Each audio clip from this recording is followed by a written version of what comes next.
Good evening, panelists. Thank you guys for taking the time to be with us this evening to talk about a very important and provocative question around how do we empower others. Before we jump into the meat of the conversation, though, I want to introduce myself and then give you guys the space to introduce yourself as well, so those who are listening kind of know where you guys are coming from in the work that you do. So my name is Jillian Carew. I am a lifelong learner and educator. I've been in the education space, K-12, for the last 13 years, serving as a teacher, a dean, assistant principal, and a principal, until recently when I started my own educational consulting firm. So I spend a lot of my time now advocating on behalf of students and parents, and also dismantling and deconstructing oppressive systems in schools. So that's the work that I do. I appreciate you guys taking your time to be here with us. So can you please tell those that are listening who you are and kind of what you do? Should I go first? Okay, I'll go first. Hi, my name is Keya Trammell. I also go by Gifted Keys. I am a singer-songwriter, entertainer, actress, makeup artist, and alopecia advocate. I started to perform. Well, I've been really performing my entire life, but taking it professionally about 4 years ago. I was doing Facebook videos, and it went viral within a week, like 1.3 million views, and then ended up on World Store. And so I started getting in connection with different bands in the city of Chicago, singing cover songs. And I'm like, you know what? I really want to take this more serious, and started to write. And I put a project out. It's called The Unknown Agenda about 4 years ago. It's on all musical platforms, and now performing and doing crazy things at some venues that I've always wanted to perform at, and acting and just doing all these cool different things. So it's really great to be here. Thank you. Thanks, Keya. My name is Miguel Sossa, and Keya, I guess talking about dreaming and then having people that have supported you along the way, that'll be a great part of our conversation this evening. Again, my name is Miguel Sossa. I am live from Portland, Oregon. My dear friend and mentee, Joseph Hemingway, was supposed to be on tonight. He's had to take care of a family emergency. So again, an example right away of how do we empower others in this time of need to take care of those things that are most critical to them. But I'm very happy to be with you all. I'm a proud member of the Delta Airlines family. And over the last 20 years, I've been working on developing teams, both inside of organizations and looking at topics such as sustainability, looking at topics such as diversion and inclusion.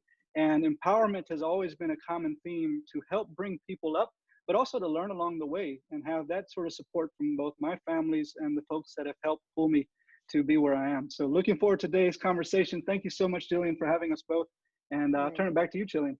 Yeah, awesome. Well, thanks for sharing a little bit about who you are and the work that you do. So, and I'm already kind of like, oh, I have questions about that, but I'm going to try to start first by making sure that we're all on the same page in terms of empowerment or what it means to empower. And so the Oxford Dictionary defines empower by stating it means to give someone the authority to do something, to make someone stronger and confident, especially in controlling their lives and claiming their rights. And so I want to first start by asking both of you, and I guess Keya, you can jump in first, if you could think back to maybe the earliest point in your life, when were you first empowered? What did that look like? What did it sound like? What did it feel like? So, and it could have been a long time ago. It could have been very recently, but I just want to share a moment where you were empowered. What did it look like, sound like, and feel like? I would say I was in high school, my last year, senior high school, and I had a wig on, so I'm completely bald. I have alopecia areata, and I'm so silly. I'm laughing in class, and my wig not just falls off, it like flew off in class. And my teacher laughed, the students laughed, and I was just completely embarrassed. And I, went to the bathroom and had my whole crying session or whatever.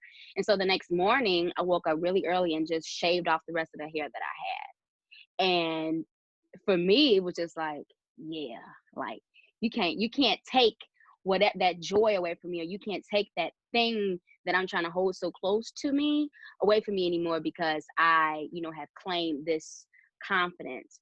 And so although I went to school the next day with a wig on, for me, I had confronted myself And I would say then a few years later, just me saying, you know what, I don't want to really wear wigs anymore. I want to be completely bald. And when I did that, I began to meet other people who had alopecia, specifically younger girls, and for them to look at me in such a way that they felt they were looking up to something. And I was looking back to them like, wow, I'm looking up to you, because when I was younger, I didn't have that.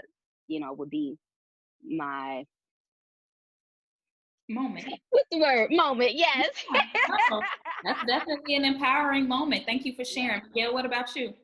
I love that story first, because I think the power to own is the power to change. And I had a great mentor at Accenture, Marty Rogers, who talked about the power to name is the power to change. My story occurs even earlier than yours, Keya. When I was born, I could not walk. And it's something that when we look around the world today and see children walking, we sort of sometimes take that for granted.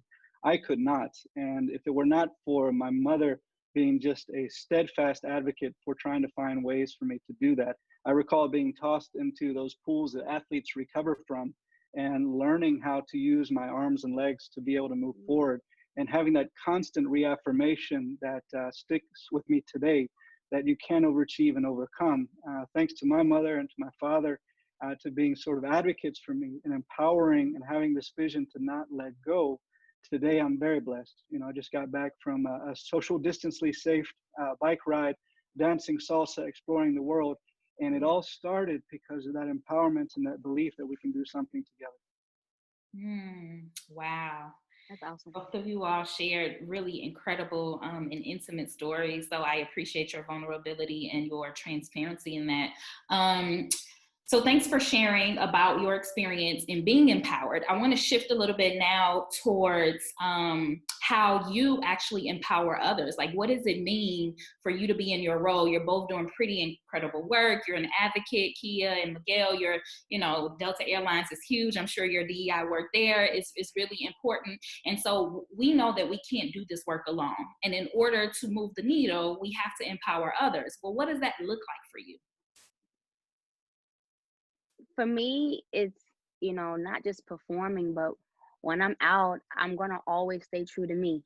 If I feel like dancing, if I feel like jumping, if I feel like crying, if I feel like starting a fashion show in the middle of nowhere, whatever that is, being true to my essence and being true to myself. And I've noticed that, even when I went viral, I believe it was because it was the first time where I had not worn a wig and you could see that I was unique in some type of sense. So truly just being yourself, and as simple as that sounds, is just so true. I can't tell you how many times I've been out and about or at a party and people don't dance. And it's not because they can't dance most of the time or sometimes, but a lot of times people are just afraid to just let loose. And I've come to the conclusion that when you do let loose, you actually give off the law of attraction for people to come into your presence. And when you don't, you kind of repel for you not to even be able to have that type of fun, regardless if you can't dance or not dance. So for me, it's truly just being yourself. I feel like I can't wait to hang out in person one day when all this is behind us. Yeah, I feel like we'd have such a great time. There's a beauty, what you touched on about judgment. I think judgment sometimes can propel people, but oftentimes judgment is a detractor of empowerment. It sort of puts us in a cocoon and prevents us from being our full self. We often get worried about what social context or labels someone are going to put on us, and that prevents us from being our best. For me, in terms of empowerment, I look at it at the individual level and at the group level, because for me, it's a little bit different. And at the individual level, it's first making a commitment to an individual to listen and to understand where to meet them and what do they need. So I have several people in my life that I think I know what's best for them, but quite frankly, until you understand and you take a real big step back to sort of align yourself with what their immediate needs are and where they're headed, it's not that easy, right? So oftentimes we're ready to give advice and to empower on the fly. But I think the first step for me for individuals is making the commitment to be there, to show up again and again. And secondly, to listen really where they are and where they want to go, and then being a strong advocate. So I'll give you an example. If someone were to come to me, someone either I worked with, and said, I envision to be the CEO of Delta tomorrow, it would be easy to say, probably not, right? But it's a lot better, in my opinion, not to only say, you know what, if that's what you really want to do, let's take a look at how that might work. But I think it's important to just listen and to then say, let's talk about why. What are the underlying reasons you want to become a CEO? And then find perhaps a divergent path that helps them. That's empowerment to me for an individual. I love it. At a group level, the challenge is a little tough because you might not be able to spend that one-on-one time with people.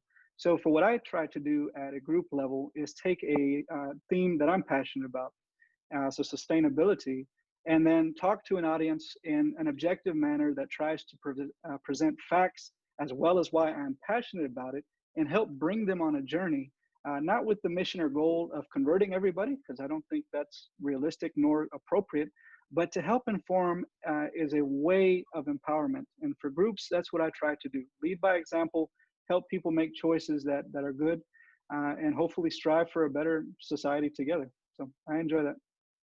Wow, Pastor. Yeah, look, no, that was good. Reverend Miguel, I'm coming to Chicago to a church near you. No, so it was really awesome to hear you approach it from both the individual and a group level, because I do think that the dynamic is different, right? As a leader myself, I was a principal for, you know, a few years, and considered myself to be one who liked to empower others and who was empowering others. But I also realized that it was very draining and very complex work, right? And so as a principal who managed 80 people in a building, and you have so many people who have different needs, to your point, Miguel, around like knowing the person, listening, you know, figuring out where they are, meeting them there. It was just interesting because there were some folks who came to me and said, hey, this is my aspiration. Can you help me get there? And then there are some people who I saw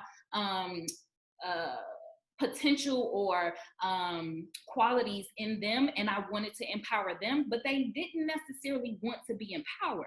Have any of you, you know, ever run across someone who lacked confidence, or, you know, who just didn't want, not necessarily didn't know how to be in a position to be empowered? And like, how do you handle that? I can say for me, especially with me having alopecia, there are many women and men who contact me saying, you know, I wish that I could do that, or, you know, I think of doing it, but I'm afraid to. And for me, I always say, for me, if you see it in me, then you can see it in yourself. Mm. And it's just like how you were saying, like, okay, you want to be the CEO of Delta? All right. But that person may even take that as, okay, they doubted me. Okay, I'm gonna go for it. I'm gonna go and take that in a run, and like, I'm gonna make that happen. I was just actually listening to WBEZ, the making of Beyonce, and how Beyonce was slapped in the face so many different times. And even her partners in Destiny's Child actually had the beginning of their solo careers were much more outstanding than it was when she first started as her solo career, making, you know, top charts. And I can imagine her being like, wow, you know, people have always looked at me in such a light.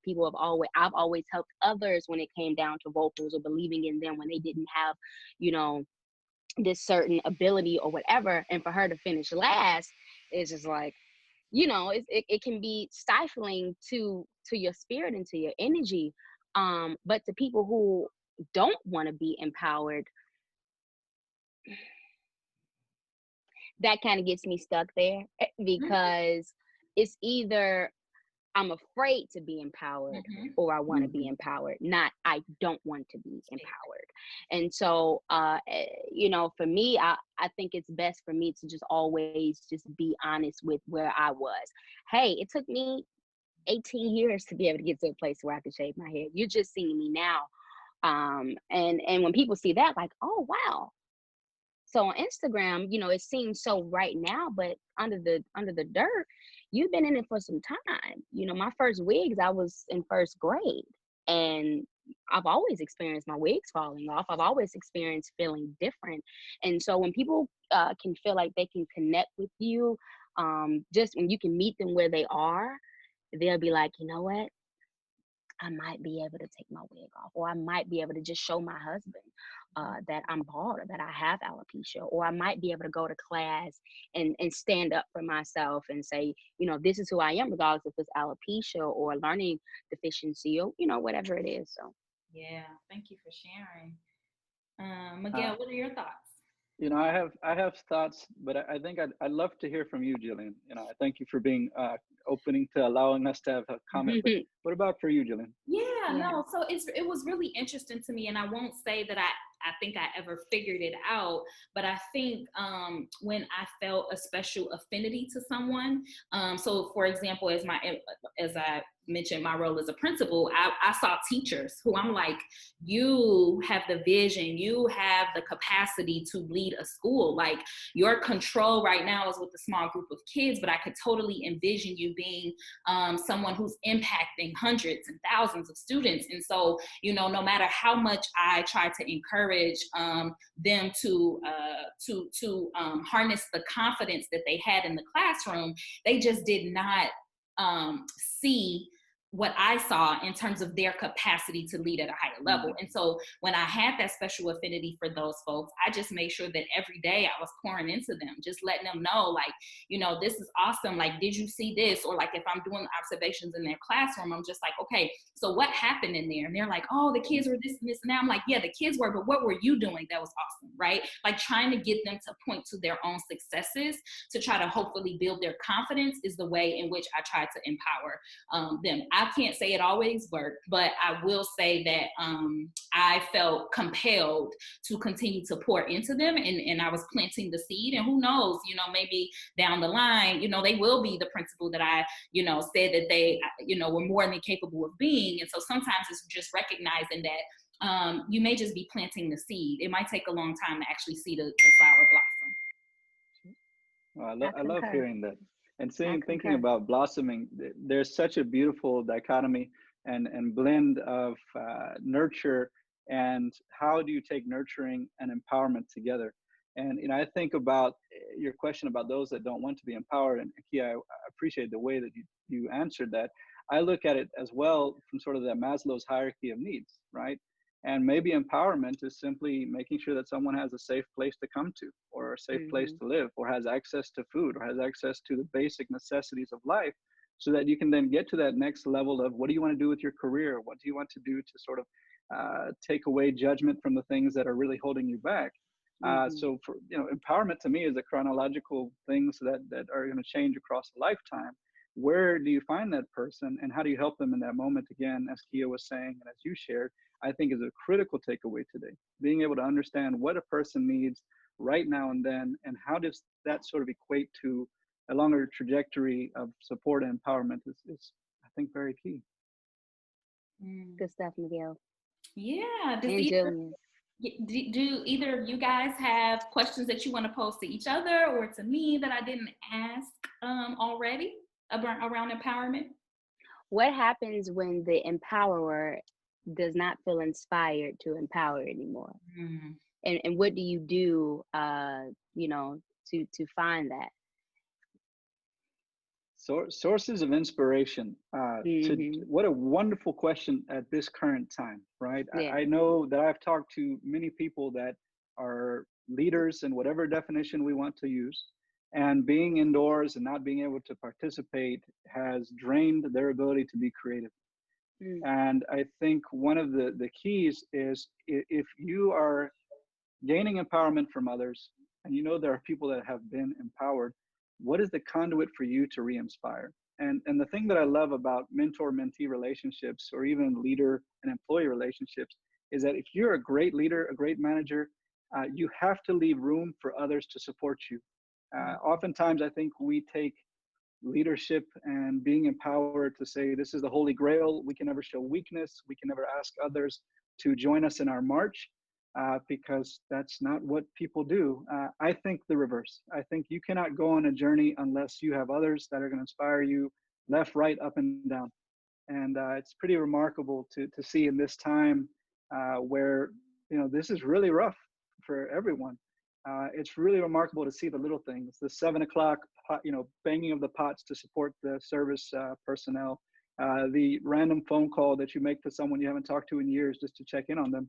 These are the little things that I think are going to recharge those batteries to help people that like to empower to see the ability to do so again. What about you, Keya? What do you think? Or Jillian, sorry, Jillian, the question to you.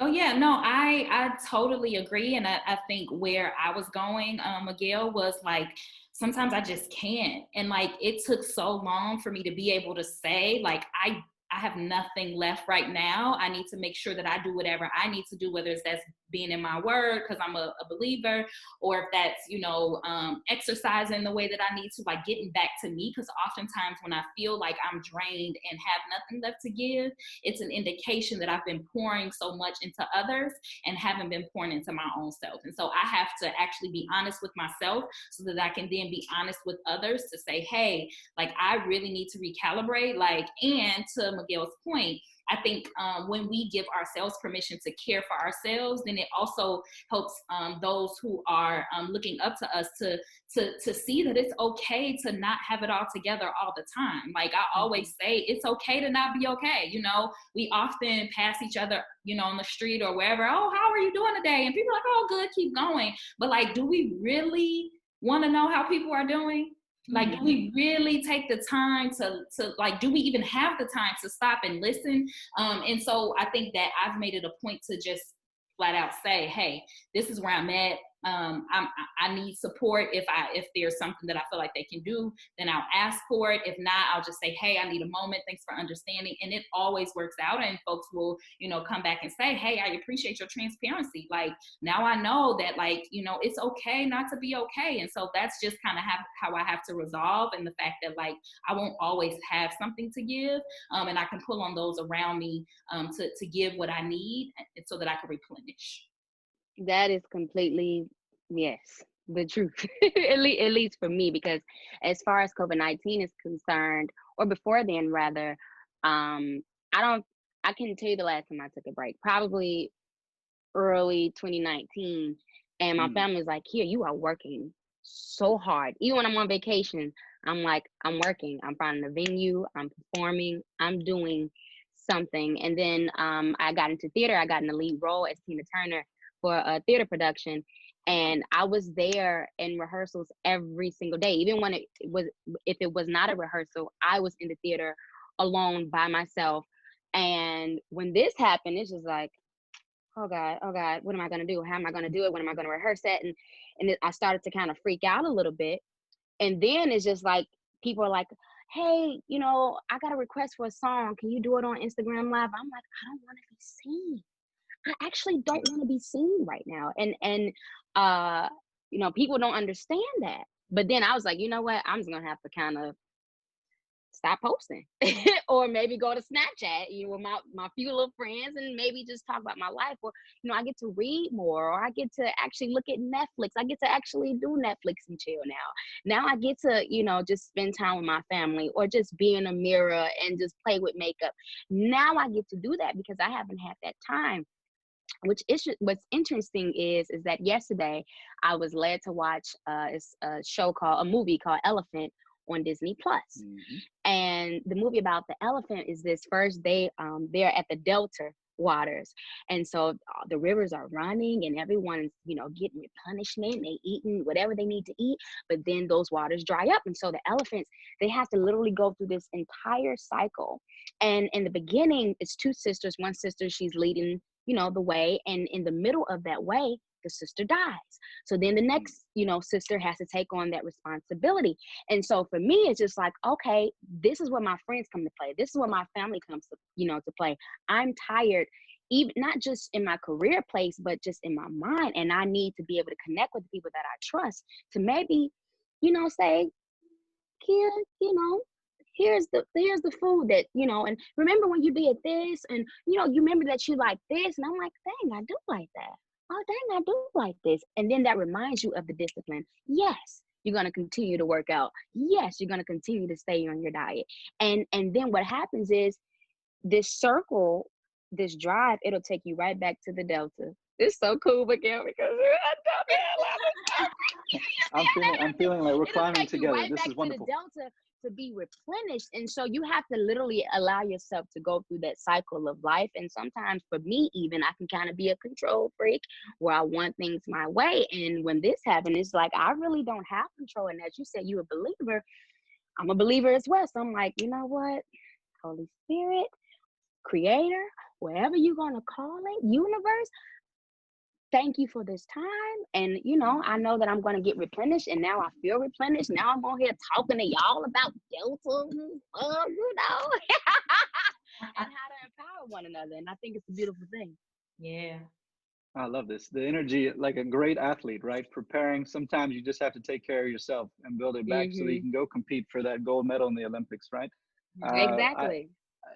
There's, you know, the people that have had to step away to come back to be empowered. So, you know, I think about the legendary comedian and artist Dave Chappelle, and how he had to step away, right? And sometimes we have to step away in order to recharge and rebuild ourselves so that we can be our best self to others. And I know we're running low on time, and there's a Chicago Bulls documentary that folks really want to get to. But I think it's beautiful. Yeah, see, the Chicago Bulls, Jillian's already representing.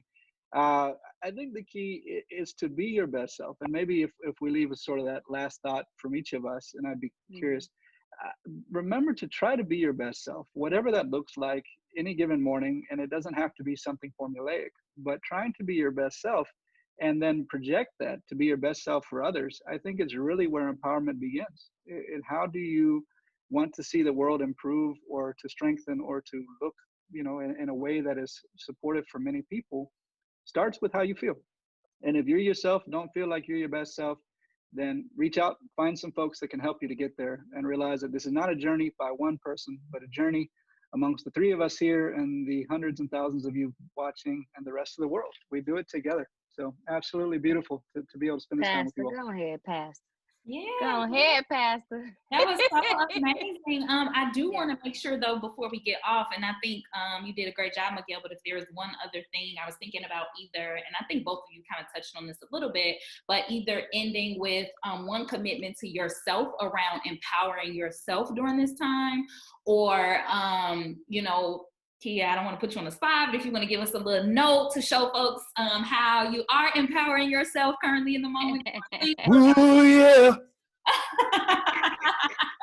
So I just really think that since we're in the space of talking about empowerment, whatever that lasting thing is that you want to share with folks, I want to give the space. I'll just say first that my commitment to myself is making sure that I spend at least 30 minutes a day exercising. And I think that that is something that I need to stay charged and excited about life and the work. And so that's my commitment.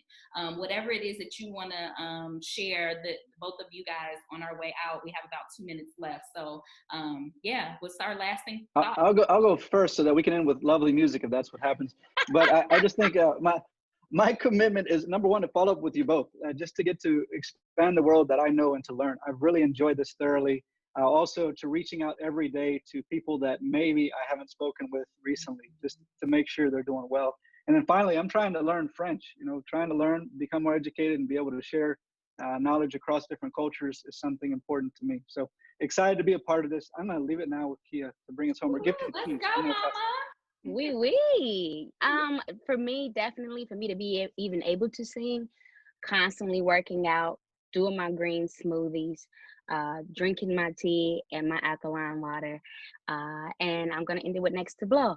I'm next to blow. Yeah, I gotta follow the vision 'cause I'm next to blow. Oh, I'm next to blow. I gotta follow the vision 'cause the creator told me so. Yeah. Yeah, it was placed in my pineal. Oh, yeah. Gotta follow the vision 'cause I'm next to blow. Yeah, you next to blow, Miguel next to blow, she's next to blow, we next to blow. Oh. Wow. Yeah. Thank you. Yeah. Let's come through. That was Gifted beautiful. keys. Oh my God. So tell us how we can contact you, your Instagram, your handles, your Facebook. How can folks get in touch with Yes, you can follow me at Keya Trammell. That's Instagram, KeyaTrammell, or my website, which is KeyaTrammell.com. Awesome. And for me, I am handleless typically, but you can find me on LinkedIn at Miguel Sossa, SOSSA, or at Delta Airlines. I think I'm the only Miguel Sossa there. So it is a privilege and a pleasure. And wow, I feel inspired. Yeah, Thank you. I feel inspired by you guys in this conversation. Thank you so much. It was so amazing. You guys can contact me at Jillian Lenae on Facebook. That's JILLIAN LENAE. I am sent to you from heaven on Instagram. Amazing. Thank you guys so much for this. I am super inspired by our time, and I just hope that you guys enjoy the rest of your evening, the rest of your week, and that you be well. Stay safe.